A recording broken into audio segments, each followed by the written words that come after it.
Instituto Mexicano del Transporte.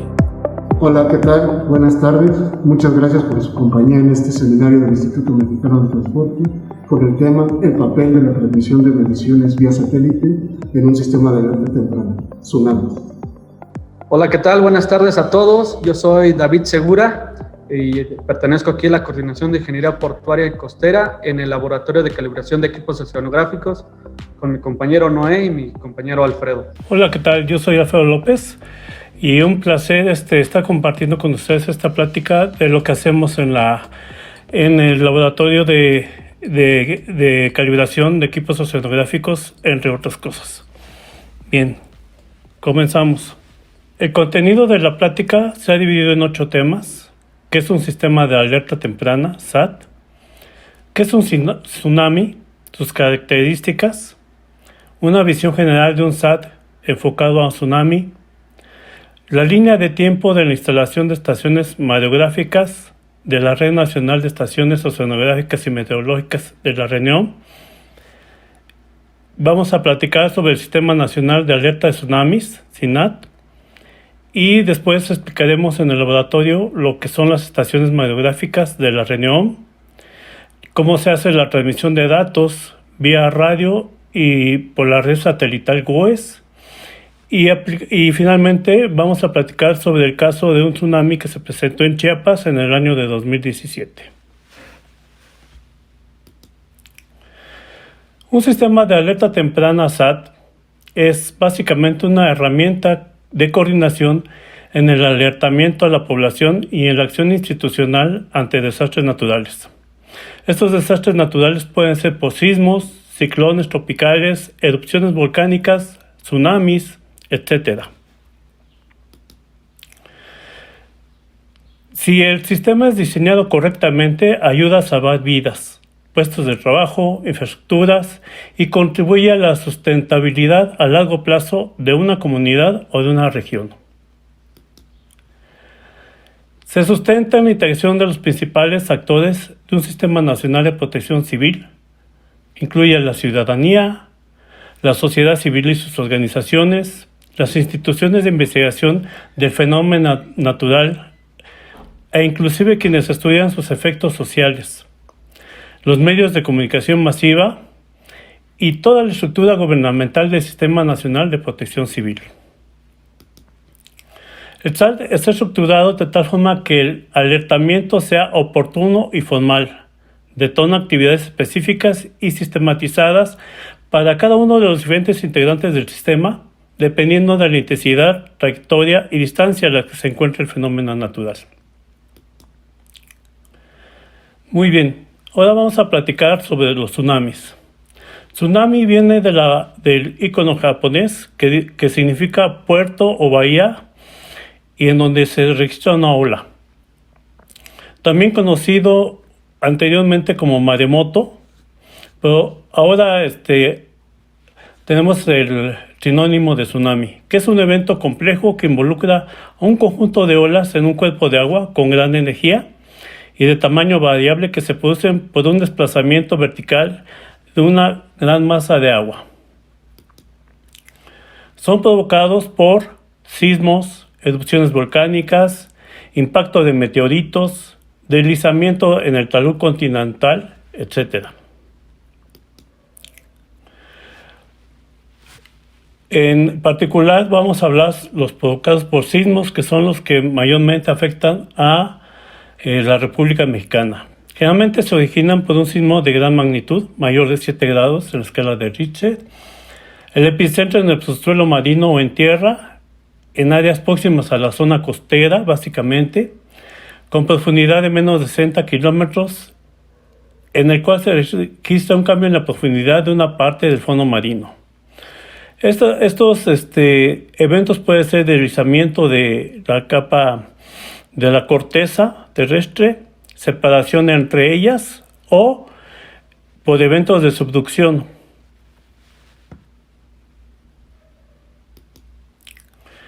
En México básicamente tenemos la subducción de la placa de Cocos, la cual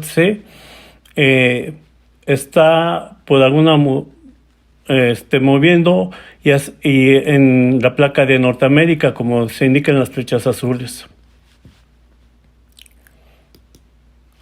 Esto provoca que en la zona de adherencia, por el efecto de la subducción, en la zona adherida hay una deformación lenta y a lo que le llamamos que es una acumulación de energía.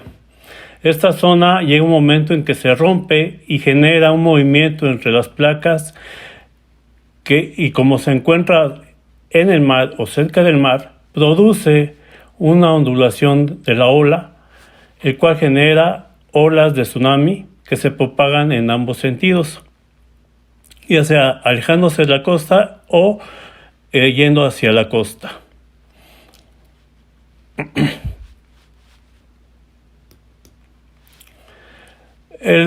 Cuando hay un tsunami en aguas profundas, la altura casi es imperceptible, es decir, en esta imagen es hacia la izquierda. La velocidad es mayor de 800 km por hora y la longitud de onda es de aproximadamente 300 kilómetros. El periodo entre una cresta y otra cresta en la ola es de 10 a 45 minutos. En aguas someras, es decir, cerca de la costa, la historia cambia. La altura se incrementa con la reducción de la profundidad. El mar suele retirarse de la costa. Se presenta como un tren de olas de 2 a 6 olas y generalmente la segunda ola es la más destructiva. Como observan, conforme se va moviendo la ola, la velocidad del tsunami se va reduciendo de 835 km por hora, pasa a 340 km por hora a 900 metros y a 50 km por hora a 20 metros de la costa. Pero las alturas de ola pueden ser muy altas, dependiendo de la magnitud del sismo.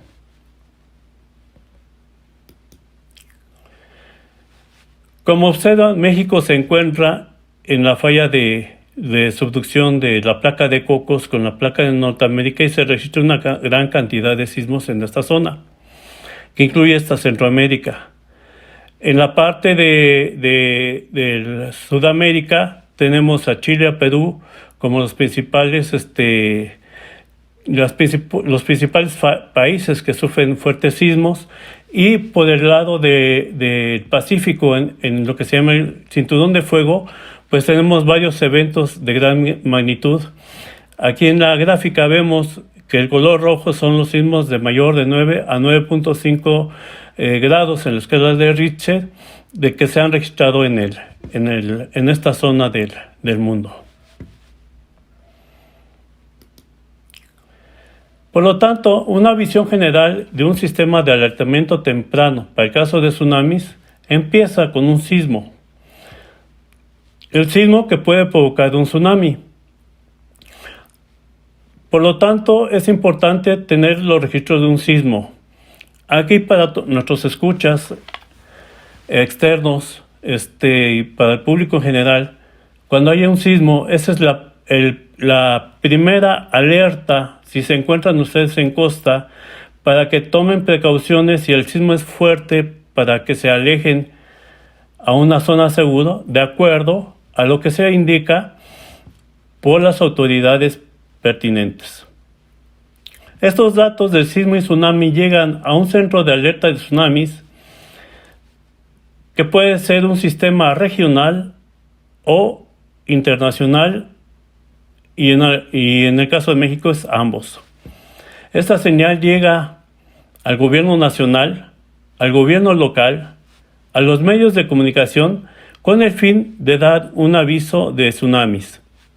Estos avisos en algunas zonas puede ser por bocinas en las zonas costeras, paneles que indican la proximidad del tsunami, alerta en la policía, por radio, por los medios de comunicación, a través de la televisión, el radio también, con el fin de que se pongan a salvo.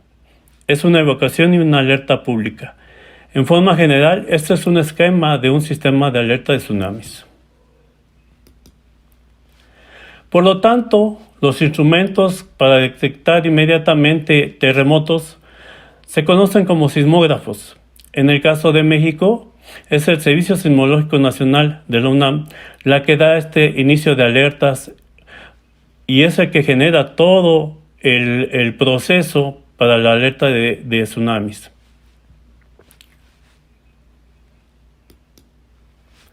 Lo segundo es los instrumentos para confirmar que existe un tsunami en tiempo real. Utilizamos básicamente mareógrafos o boyas oceánicas de detección de tsunamis, conocidos como DART, que es en este caso esta imagen de la derecha, que se opera por la NOAA, en donde se transmite al mismo tiempo el sismo en esta parte, que lo transmite a los traductores, y también la altura de ola. Esos dos datos van al sistema GOES. En nuestro caso tenemos bolas medidoras de oleaje, porque un efecto que también hay son las corrientes. Tenemos boyas medidoras de oleaje y estaciones mareográficas que transmiten los datos vía radio a una capitanía de puerto. Esto lo transmite inmediatamente vía internet al IMT y al Sistema Nacional de Alerta de Tsunamis. También tenemos equipos en las estaciones mareográficas que utilizan la red GOES, y las boyas lo transmiten a través del sistema satelital Argos, que también envían los datos al instituto y del instituto se envían al Sistema Nacional de Alerta de Tsunamis. Posteriormente mis compañeros van a platicar un poco más en profundidad sobre este tema. Por último, tenemos los modelos numéricos para predicción de áreas de impacto de tsunamis de origen local, regional o lejano. En estas dos imágenes vemos el sismo de Chile de 2010. Las bandas indican el tiempo de llegada de los tsunamis a los diferentes sitios y la intensidad de este tsunami. En el caso de Japón, también vemos representada esta área más la gráfica que vemos en esta parte, que nos indica la altura del tsunami en metros de acuerdo a la latitud a que se encuentre cada población o región. Bien, voy a hacer una línea de tiempo explicándoles básicamente cómo se han instalado las estaciones mareográficas en el Instituto Mexicano de Transporte. En 2004 se instaló una estación oceanográfica piloto para realizar mediciones sistemáticas de las características de oleaje del puerto de Veracruz. Con esto empezamos estas mediciones de las condiciones del mar. En 2006, el 12 de enero, el secretario de Comunicaciones y Transportes, mediante un acuerdo, implementó por parte del gobierno federal la Red Nacional de Estaciones Oceanográficas y Meteorológicas, conocidas como RENEOM, y encargó al Instituto Mexicano de hacerse cargo de esta red. Lo principal para lo que está diseñado la red es hacer un diseño optimizado de infraestructura marítima con los datos que se adquieren de la red, ampliar la seguridad y mejora de la operatividad portuaria, aumentar la seguridad de la navegación de las embarcaciones dentro del puerto y en sus rutas de navegación, y en general mejorar la gestión integral de las costas. En ese año se instalaron las primeras estaciones en el año 2006, con 8 estaciones, como se indica en el mapa: Mazatlán, Puerto Vallarta, Acapulco, Salina Cruz, Puerto Chiapas en el litoral del Pacífico y Matamoros, Tecolutla, Frontera en el Golfo de México. En el año de 2007 se instalaron 9 estaciones más, con lo que hacen un total de 17 estaciones. En 2008 se instalaron 17 estaciones, con lo que se suman 34 estaciones en México. Y en 2010 se registra un sismo, el 27 de febrero de 2010 a las 3:34 hora local, con una escala de 8.8 en Chile. La duración fue de 3 minutos. En su momento fue el quinto sismo más potente registrado y el sismo generó un tsunami destruyendo varias comunidades al sur de Chile.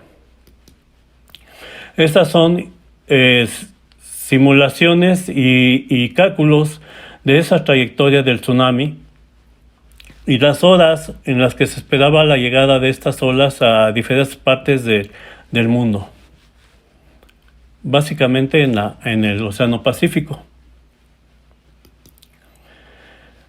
En julio de 2010 se firma un acuerdo de la coordinación para la coordinación y colaboración del IMT con la Coordinación General de Puertos y Marina Mercante y sus 3 direcciones generales.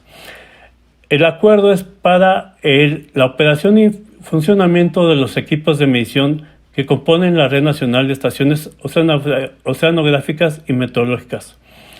En el acuerdo segundo se menciona que dentro de las obligaciones del IMT se encuentra el ser responsable de supervisar y coordinar técnicamente las actividades que garanticen la correcta operación y funcionamiento de los equipos de medición que componen la reunión.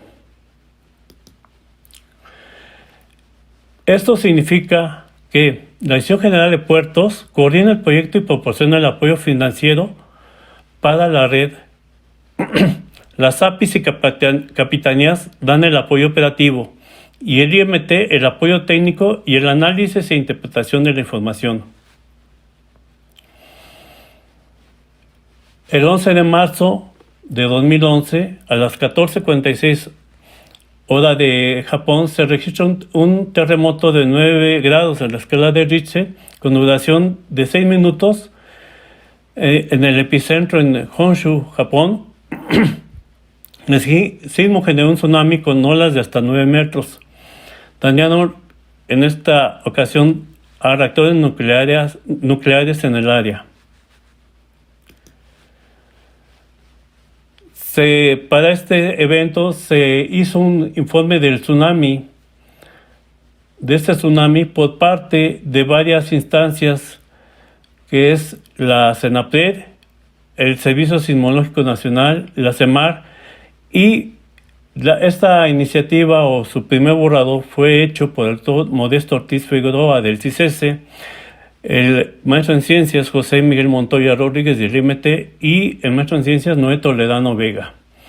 Aquí, aunque se hizo el cálculo, lo importante es destacar que no se presentaron efectos fuertes en alturas de ola, pero sí se le hizo una recomendación por las corrientes fuertes en playas y de peligro a los bañistas, como se indica en esta primer borrador. En común de acuerdo con la CENAPRED, el Servicio Sismológico Nacional y el CEMAR, se procedió a enviar una alerta de tsunami a las unidades estatales de protección civil para que tuvieran este evento en cuenta. Lo importante de este documento es que se incluyeron las simulaciones de la altura del tsunami de Japón, lo que iba a llegar a las costas, la altura relativa en escala de colores, las mayores alturas son en rojo, y a la derecha se indica la altura esperada de tsunami a lo largo de la costa del continente americano. Para esta ocasión, estos son los registros de las estaciones radiográficas del instituto para este sismo: la estación de Ensenada, de Isla de Cerros, de Cabo San Lucas, de La Paz, Topolobampo, Manzanillo, Lázaro Cárdenas, Zihuatanejo, Acapulco y Salina Cruz. Estos son los eventos que se registraron en los sismómetros. Con base en esto, el 8 de mayo del año de 2012, la Secretaría de Gobernación publicó en el Diario Oficial de la Federación el decreto que establece el Sistema Nacional de Alerta Tsunamis. Esto es debido al resultado del esfuerzo y colaboración entre distintas dependencias del gobierno mexicano, así como instituciones académicas. En este Sistema Nacional de Alerta Tsunamis está formado por la Dirección de Oceanografía, el Sistema Nacional de Protección Civil, la Sección Sexta del Estado Mayor General de la Armada, el Centro Nacional de Prevención de Desastres, la Universidad Nacional Autonómica de México, principalmente colaborando el sistema del Servicio Sismológico Nacional, el Centro de Investigación Científica de Estudios Superiores de Ensenada, en Baja California, y el Instituto Mexicano del Transporte.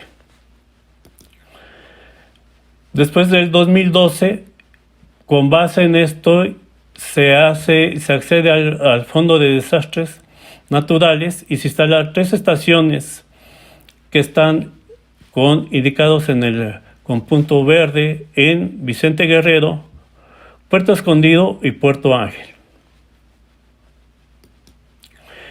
En 2015 se instalan 8 estaciones más con el Fondo de Prevención de Desastres, para hacer un total de 45 estaciones ubicadas en toda la República Mexicana. Finalmente, el Sistema Nacional de Alerta de Tsunamis, SINAT, es una instancia que integra estructuras, relaciones funcionales, métodos y procedimientos entre dependencias y entidades de la Administración Pública Federal con el objeto de coadyuvar al cumplimiento de los objetivos del Sistema Nacional de Protección Civil.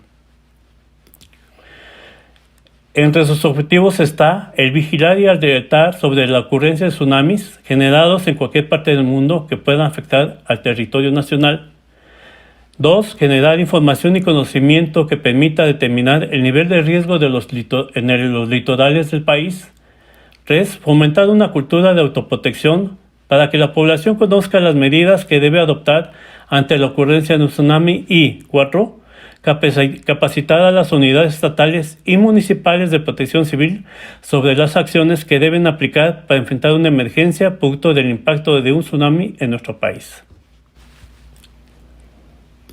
Bueno, pues aquí, como Alfredo ya les platicó, les describió rápidamente qué es un sistema de alerta temprana, cuáles son sus objetivos. Después les platicó cómo se forma un tsunami, qué es un tsunami. Y por qué en nuestro país, ¿no? Es una zona sísmica, hay un alto riesgo, hay una gran probabilidad de que se presente un tsunami destructivo en nuestro país. Y bueno, se han presentado también algunos casos que ahí comentó más o menos Alfredo.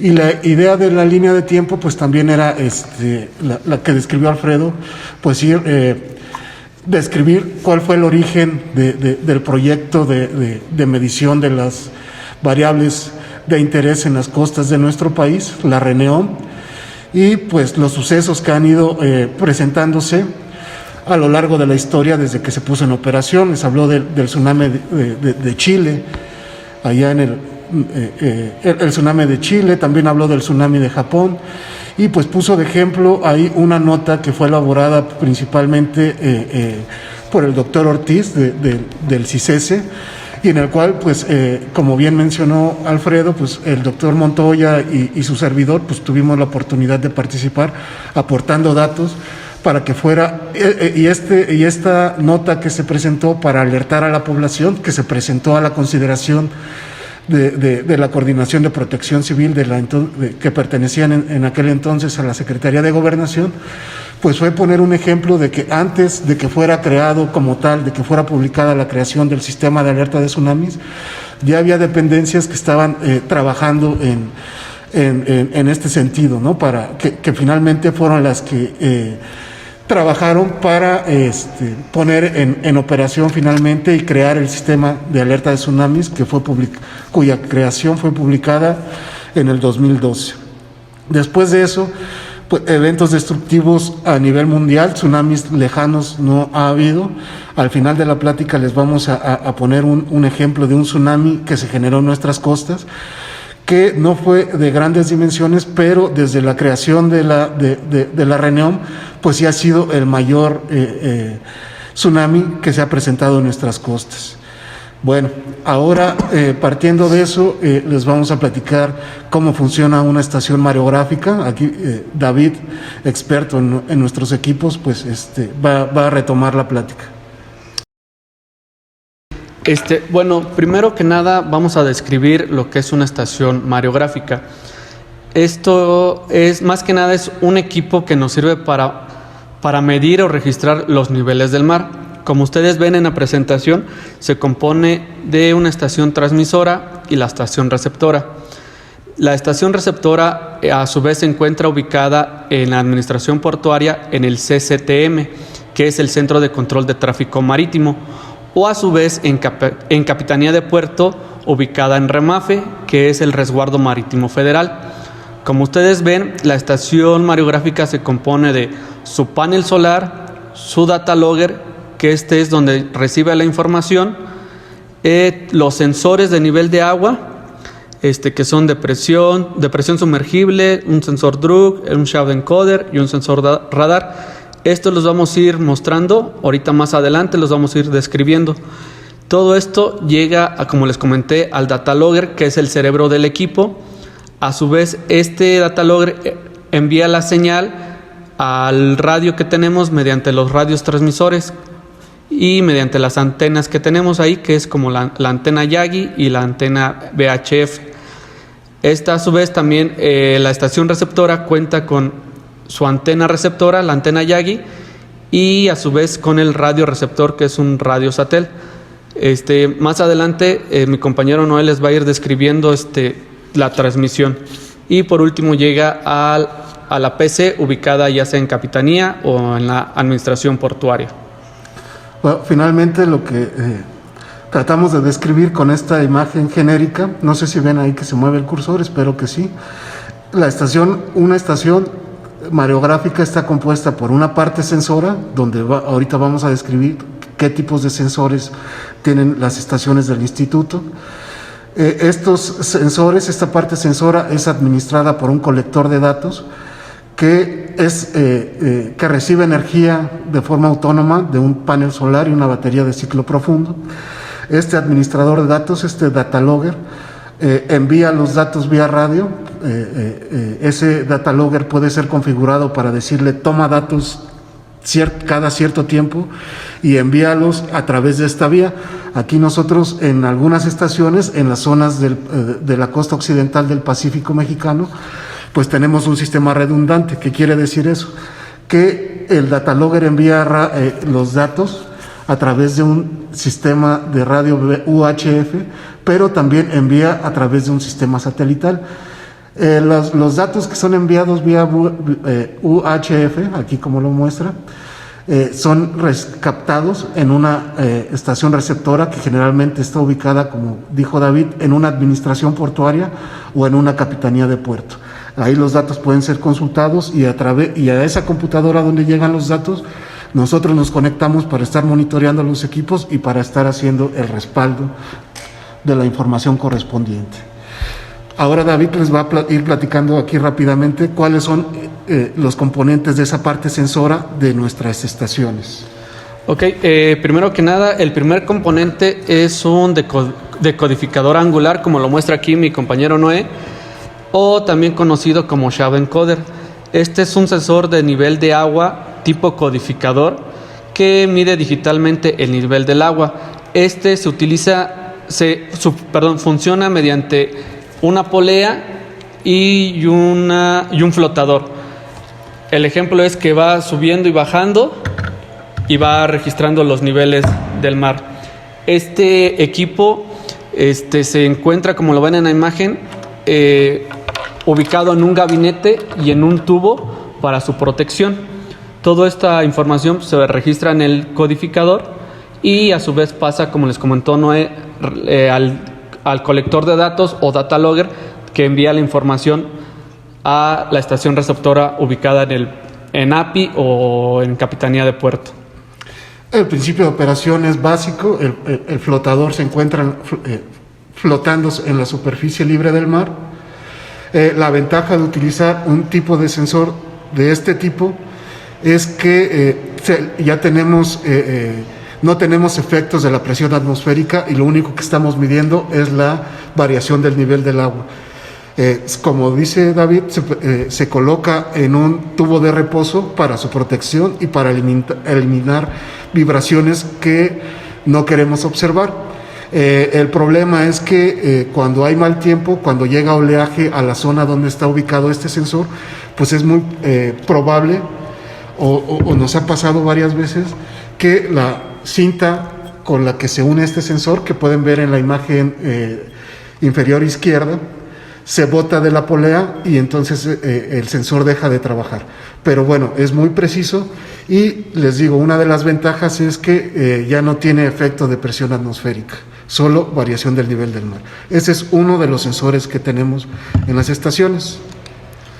Correcto. El siguiente sensor es de un sensor de presión sumergible. Bueno, aquí son dos.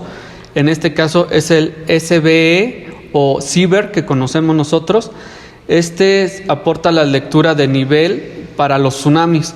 Este tiene, más que nada, como lo está mostrando Noé, en la parte superior donde está el tapón va su conector, su conexión, tiene 4 pines.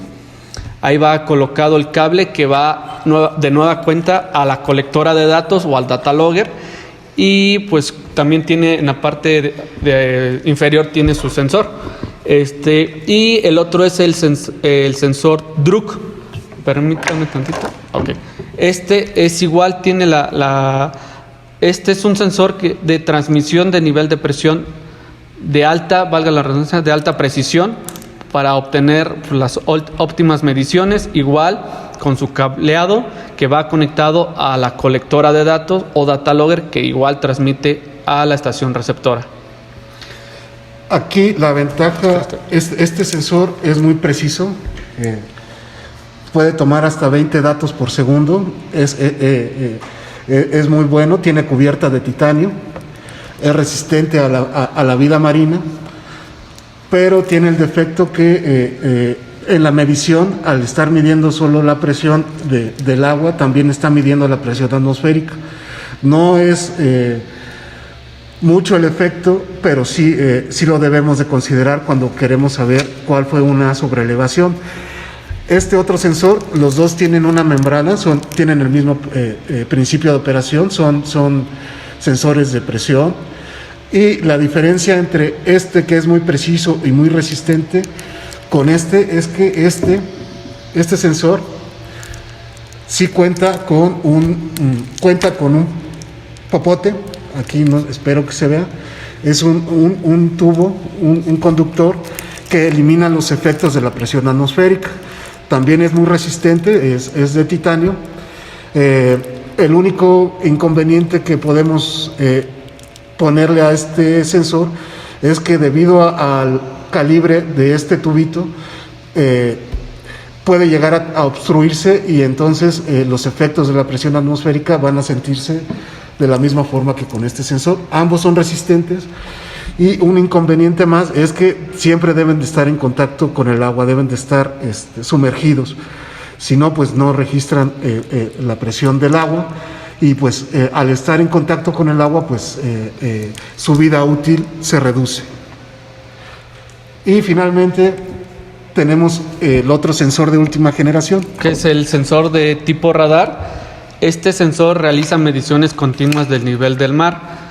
Su función principal es enviar un pulso de microonda al mar y se refleja captando la medición aquí en esta parte y pues es cuando hace el registro del dato. Igual va conectado al codificador o data logger. Como ustedes ven en la imagen, está compuesto de ciertos brazos metálicos para extenderlo, para que el rayo, el pulso que manda de microonda se refleje en el mar y no haya algo que lo obstruya, porque si hay algo que lo obstruye, ese es un valor erróneo que no ocupamos nosotros. Igual, como dice Noé, tiene que tener sus mantenimientos, sus limpiezas, como los otros, y también se puede dañar en dado caso de que las embarcaciones se amarren de ahí. La ventaja de este sensor es que no está en contacto con el agua. Aquí, la imagen de la parte derecha es un sensor que está ubicado en Puerto Escondido, allá en Oaxaca. En la parte central ven el esquema general, un mástil tipo bandera y donde se coloca el sensor que debe de estar apuntando siempre a la superficie del agua. Aquí, como comenta David, el inconveniente de este sensor es que pues pueden llegar a embarcaciones a amarrarse a esa parte del muelle y entonces obstruir la señal del sensor. pero en general estos han sido la última generación, son los últimos sensores que la tecnología que se ha ocupado para modernizar nuestras estaciones, y pues bueno, también tienen un buen principio de operación. El principio de operación es Doppler, y pues ahí está, ese es el esquema del tercer tipo de sensor. Esta es la parte sensora de nuestras estaciones, sensores de principio básico como un flotador, sensores de presión sumergible que ya les mostramos, y este último de sensor tipo radar. ¿Por qué tenemos tantos sensores o 3 sensores en una estación que están midiendo lo mismo? Porque desde un principio se pensó en que debe haber cierta redundancia, cierto respaldo, por si un sensor falla, como les decía, puede llegar ondas una agitación extraordinaria y lo deja fuera de operación. Si queda fuera de operación, pues entonces están los otros 2 sensores que les mostramos, los de presión, con uno de presión sumergible que cuenta con gran precisión, y si no está pues también ha estado en esto también, ahorita que sigamos adelante, pues es como pensar cuando pagas un seguro. Puedes decir, ¿para qué pago un seguro si no pasa nada? Pero pues nos ha tocado casos de que un sensor se queda fuera de operación y finalmente el respaldo es el que entra y nos muestra las mediciones. Por eso se tienen 3 sensores que están midiendo prácticamente la variación del nivel del mar, ¿no? Pero se puede ver como cuando quieres pagar un seguro para tu auto, ¿no? Siguiente. Y bueno, les ponemos aquí está del lado izquierdo, ahí están los sensores que les acabamos de describir. Llegan a una caja NEMA, es una caja metálica para protección del equipo electrónico. Está montada generalmente en una torre arriostrada, y ahí pues está todos los componentes. Ahorita les vamos a voltear, aquí tenemos una. Permítame tantito, les vamos a mostrar una por su interior. Si quieres, yo y ahí está, esa es la estación, ahí está el colector de datos, es la parte que está en la parte superior derecha. Ahí se alcanza a ver los sistemas de transmisión, el cableado, ahí llegan los cables de los sensores, y este componente, que es el colector de datos, es el que se encarga de administrar. Recibe datos, como les decía, le dice al sensor, mide tal cosa cada cierto tiempo, y finalmente lo que hace ese colector de datos pues también es mandar la señal a través de vía radio. Aquí está el esquema una vez más, y ahora pues sí entramos a la transmisión de datos. Les decía, principalmente del lado izquierdo de la presentación vemos una estación, la que está ubicada en Puerto Marqués, allá en Guerrero, y tenemos aquí el esquema general. Estamos viendo que por un lado se envía la información vía UHF a través de este tipo de radios que son que cuentan con buena tecnología, son programables, les puedes configurar la potencia de trabajo, y con ello envías datos a la estación receptora. Este mismo colector de datos también en las estaciones que les digo que están en la costa occidental del Pacífico mexicano, envían datos a través de este otro radio. Este es un radio satelital que está configurado para conducir información a través del sistema satelital GOES. Una vez más, ¿por qué tener 2 radios que están haciendo el envío de la misma información? Aquí va la explicación. Aquí, como les decía, es el esquema general de la transmisión vía UHF. Llega a la Capitanía de Puerto, a la Administración Portuaria. Aquí llegan los datos a nuestras computadoras, podemos estar viendo los datos, pero ¿qué pasa en una contingencia, en un sismo, cuando se presenta un sismo? Esta información que está llegando a esta estación receptora queda inhabilitada porque generalmente se presenta un sismo y lo que pasa es que se va la energía eléctrica. Como la estación es autónoma y cuenta con su sistema de alimentación todo el tiempo, que está siendo alimentada por un panel solar, esta otra parte, que es el sistema, la conducción de datos a través de un sistema satelital, puede seguir operando a pesar de que en la Capitanía de Puerto o en toda la región, en todo el estado, por ejemplo en Chiapas, que en todo el estado se haya quedado sin electricidad, o al menos toda la costa. Bueno, pues aquí esta parte pues nos olvidamos de ella, no vamos a recibir datos, perdemos comunicación con la estación, no sabemos qué está pasando. Pero mientras el tsunami o el evento que provocó esa contingencia, esa falta de electricidad, no destruya nuestra estación, es decir, que el tsunami no se arrastre la estación, esta va a seguir trabajando todo el tiempo enviando información de esta forma. Ahí está el radio, como les digo, son antenas distintas, son especiales para transmitir vía satelital al sistema geoestacionario GOES. Toda la información es enviada hacia un satélite, hasta su red de satélites, ya recibida en una estación terrena, donde se recolecta esa información y es publicada en el sitio web o en los servidores de quien administra este sistema. Ese sistema satelital es administrado por la Administración Nacional Oceánica y Atmosférica de los Estados Unidos, la NOAA. Ya se las platicó, les di ya la mencionó Alfredo hace un momento, la NOAA. Ellos tienen boyas oceánicas y tienen un sistema satelital únicamente para propósito meteorológico. Estos sistemas son geoestacionarios. ¿Qué significa geoestacionario? Ya hace un tiempo tuvimos que resolvernos esa duda aquí el equipo de trabajo, porque nosotros trabajamos con dos sistemas satelitales. Estos sensores que les estamos platicando ahorita, la estación mareográfica transmite en GOES, que es geoestacionario. ¿Qué significa eso? Que el satélite siempre se encuentra en la misma posición, y que va girando de acuerdo conforme a la Tierra. Va girando a la misma velocidad de rotación y siempre se encuentra en el mismo sitio, lo cual permite que se envíe la señal siempre desde esos puntos y siempre estén rebotando la señal, digamos, al satélite y de regreso a la estación terrena que se están recibiendo los datos. Hay otros sistemas satelitales que no son geoestacionarios, y esos satélites pues giran independientemente de la velocidad de rotación de la Tierra.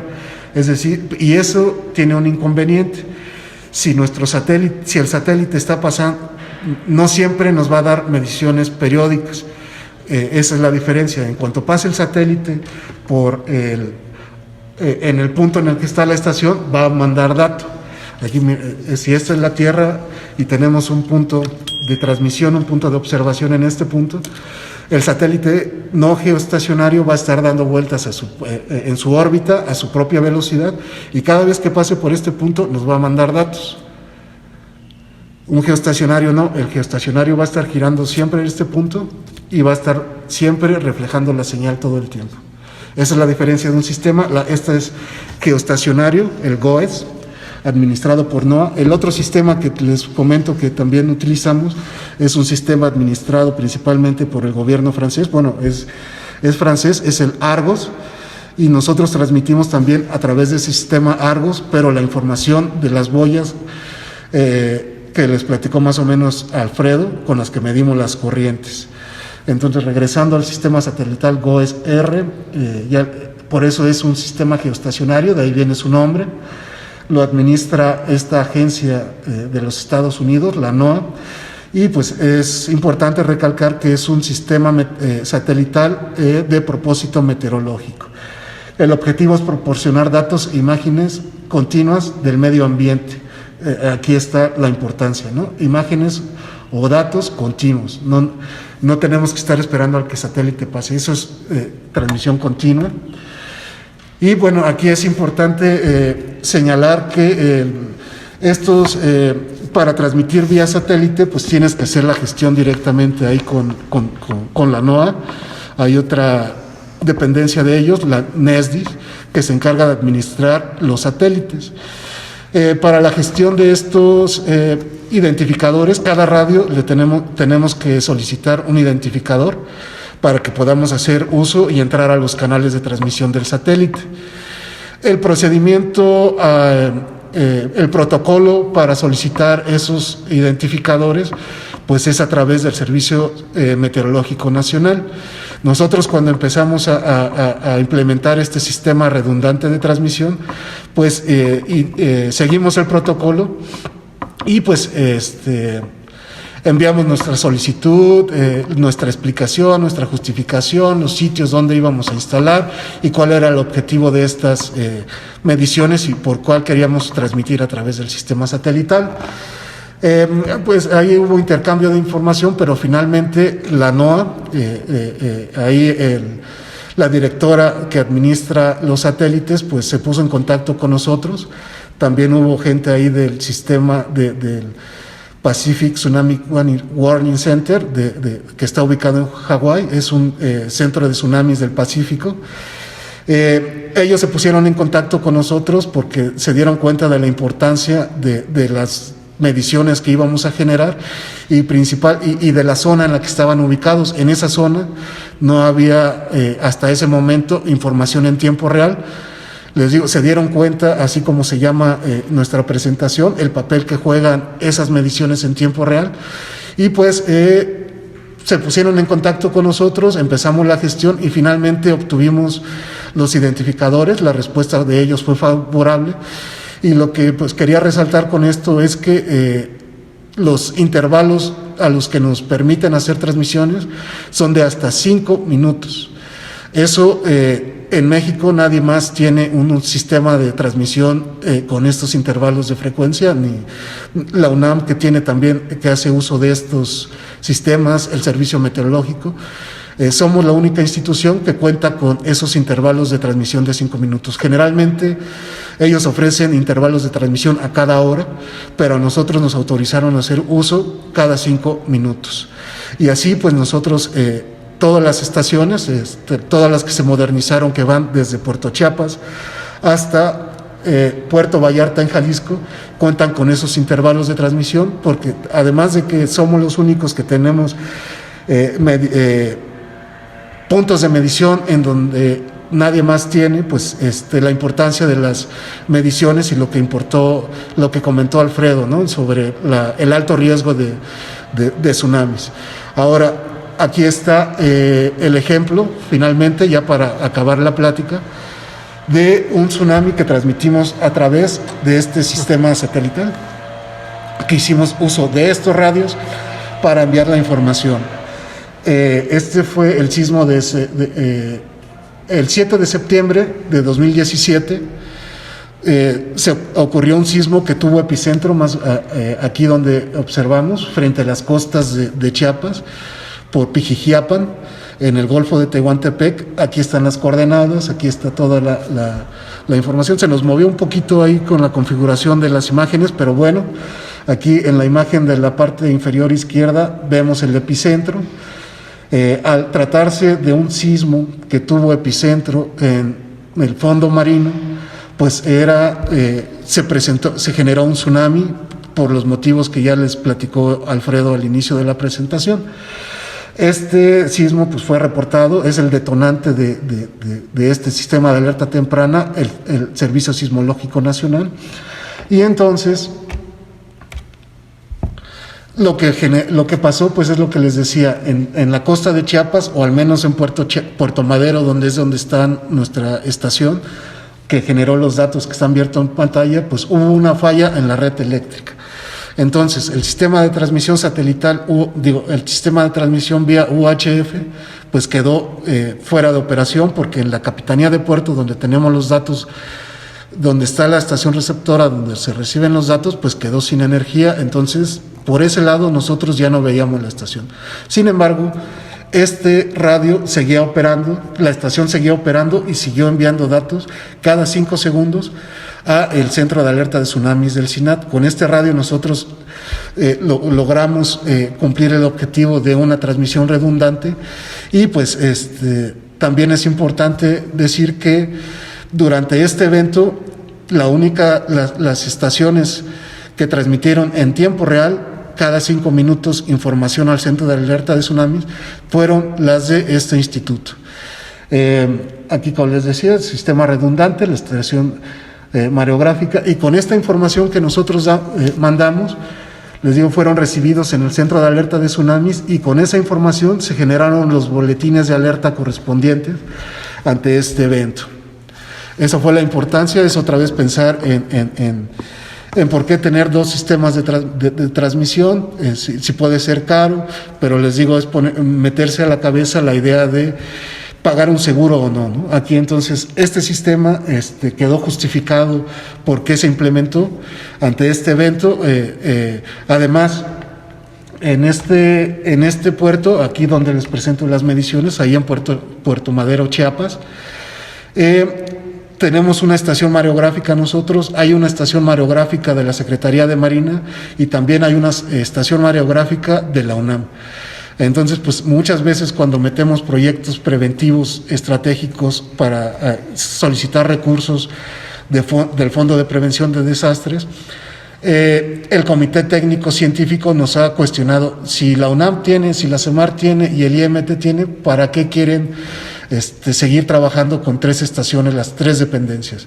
En este caso, pues también quedó justificado el por qué es importante que las 3 dependencias midan, porque en este caso la que transmitió fue la de nosotros en tiempo real. Eso es lo importante, ¿no? Se trata de un sistema de alerta temprana, la información debe de ser en tiempo real, aunque sean 5 minutos de retraso, es lo más que hemos, es lo humanamente alcanzable. Transmitir vía satélite con estos periodos de transmisión es muy caro. Este sistema no cuesta, también es importante, por la importancia de las mediciones, ellos nos dejan transmitir por ahí sin costo.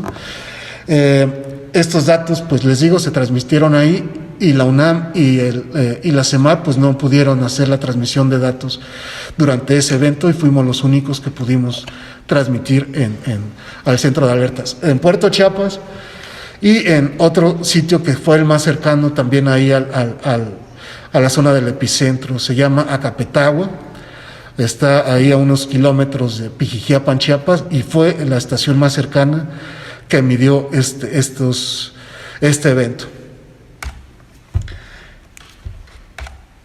Y bueno, sin más que agregar,